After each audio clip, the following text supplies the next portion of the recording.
안녕하세요. 필라델피아 반도체 지수를 추종하는 가장 대표적인 ETF SOXX를 다룬 적이 있는데요. SOXX와 더불어 가장 많이 언급되고 또 비교되는 ETF가 바로 SMH입니다. SOXX와 비교 관점에서 SMH를 리뷰해 보고자 합니다. 단순히도 ETF를 비교를 해본 것인데요. AUM은 SOXX가 SMH보다 더 큰데 이 1일 거래량은 SMH가 더 높은 것을 확인하실 수가 있습니다. 아무래도 한 주당 가격이 SMH가 더 낮다 보니까 거래가 또 활발히 이루어지고 있지 않나 그렇게 추측을 해봅니다. 아직까지는 SOXX의 인지도가 훨씬 높지요. 필라델피아 반도체 지수가 가지고 있는 네임밸류나 상징성은 따라오기가 사실은 어렵습니다. 그런데 ETF만큼은 SMH가 SOXX를 좀 빠르게 추격을 하고 있는데요. 최근 1년의 순매수 추이를 보면 SMH가 SOXX보다 더 많은 돈이 들어온 것을 확인하실 수가 있습니다. 한 주당 가격이 낮으면 추가 매수나 분할 매도가 훨씬 수월하기 때문에 투자자 입장에서는 포트폴리오 관리 차원에서 용이한 것이 맞습니다. 해외 ETF 투자가 활성화되면서 해외 ETF를 월정립 형태를 운용하신 분들이 많으신데요. 일반적으로 하나가 아닌 다수의 ETF를 가져가십니다. 그러면 주당 400달러인 SOXX는 다소 부담스러운 가격일 수가 있는 거죠. 물론 SMH도 200달러 수준이긴 합니다만 그래도 상대적으로 절대 가격이 낮다라는 거는 포트폴리오 관리 차원에서 SMH가 SOXX보다는 나을 수 있다라고 말씀드릴 수 있을 것 같습니다.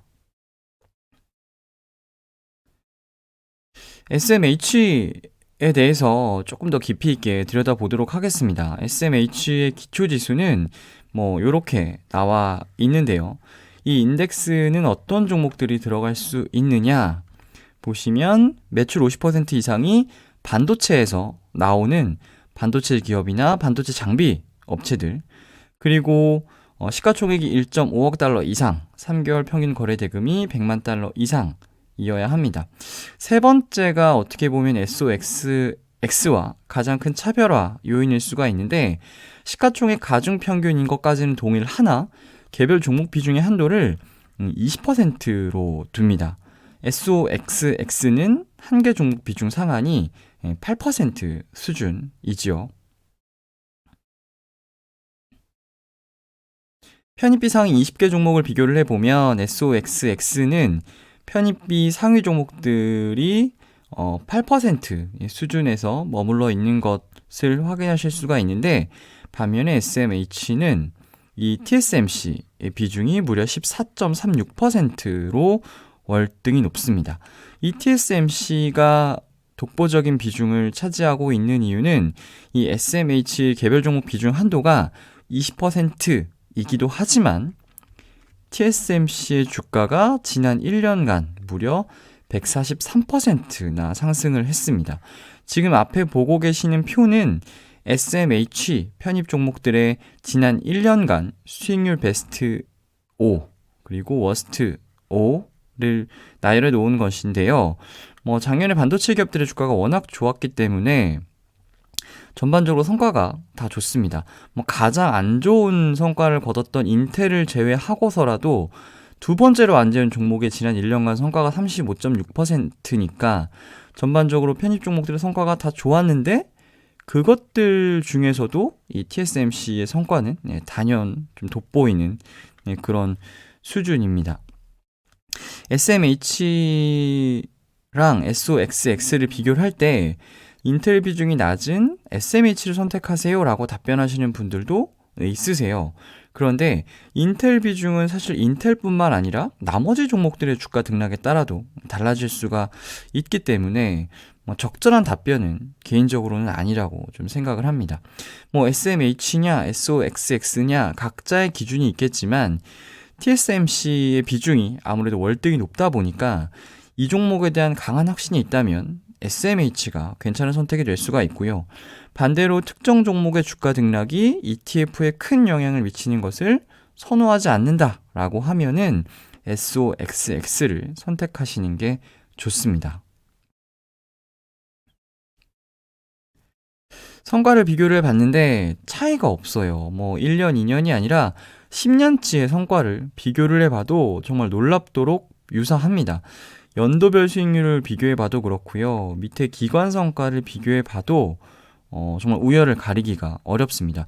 물론 시장 상황에 따라서는 뭐 한두 달 혹은 서너 달 유불리가 나뉘었던 구간은 분명히 있었을 거예요. 그런데 1년 이상까지 기간을 늘려서 비교를 해봤을 때는 뭐 과거 성과만 보고 누가 더 잘했다 혹은 누가 더 못했다를 판단하기는 매우 어려운 것 같습니다. 연도별 성과 부분에서 제가 하나 좀 보여드리고 싶은 거는 확실히 반도체에는 사이클이 있다라는 겁니다. 지금 보시면은 2년은 좋고 한 1년 정도는 쉬고 또 2년은 좋고 한 1년 정도는 쉬고 이러한 패턴들이 좀 반복이 됐었습니다. 그럼 2019년, 2020년 월등히 좋았으니까 올해는 조금 쉬어가지 않나 뭐 그런 생각도 해봄직한데 사실 지금은 반도체 수요가 과거와 비교할 수 없는 수준이기 때문에 뭐 시장이 망가지지만 않는다면 뭐 성과가 그래도 괜찮지 않을까 뭐 그렇게 생각을 합니다. 물론 개인적인 바람도 좀 들어가 있고요. 위험지표를 봐도 네, SMH, SOXX 뭐 거의 유사합니다. 하나만 선택하기가 어렵다면 그냥 반반씩 투자하면 어떨까? 라는 생각이 들어서 SMH와 SOXX를 동일 비중으로 투자했다는 가정으로 계산을 해서 뭐 가상의 포트폴리오를 하나 만들어 봤습니다. 한 주씩 산 게 아니고요. 동일 비중. 그러니까 1,000만 원을 투자한다라고 하면 500만 원씩 뭐 SMH와 SOXX 각각 투자를 했다고 가정하면 이런 포트폴리오가 만들어진다라는 예시를 들어드린 겁니다. 보유 종목 수는 총 35개이고 편입비 상위 20개 종목을 보면 네, 왼쪽과 같습니다. 뭐 SMH가 TSMC 비중이 너무 높다라고 했었는데 이렇게 두 개를 섞어 놓으니까 상대적으로 9.5%까지 조금 내려가고요. 뭐 SOXX 기준으로 인텔이 8%가 넘어가서 좀 부담스럽다라고 하시는 분들이 있었는데 인텔 비중이 한 6.7% 수준까지는 이렇게 내려옵니다. 2021년 2월 3일 종가를 기준으로 계산을 한 거기 때문에 향후 이 비중은 좀 달라질 수는 있습니다. 그러니까 정말 뭘 선택해야 될지 모르겠다라고 하시는 분들이 있으시면 두 ETF를 반반씩 투자해도 나쁘지 않은 선택일 거는 같아요. 그런데 일반 투자자분들이 한 주당 가격이 다른 이 두 ETF, 그러니까 SMH와 SOXX를 매번 동일 비중으로 맞춰서 가져간다는 거는 뭐 현실적으로 쉬운 일은 아닐 겁니다. 마지막으로 하나만 더 보여드리고 싶은 거는 SMH가 편입하고 있는 종목들이 최초로 편입된 시점이 언제였느냐라는 겁니다. 여기 보시면 왼쪽에는 SMH가 보유하고 있는 종목들이 있고요. 그리고 여기에는 언제 샀느냐, 처음으로 언제 편입이 되었느냐라는 건데 보시면 대부분의 종목들이 2011년에 다 편입이 되어 있습니다. 네. 가장 최근에 편입된 게 2018년일 정도로 반도체 산업이라는 게 신규 플레이어의 진입이 그만큼 어려운 진입 장벽이 높은 산업이다라는 거죠.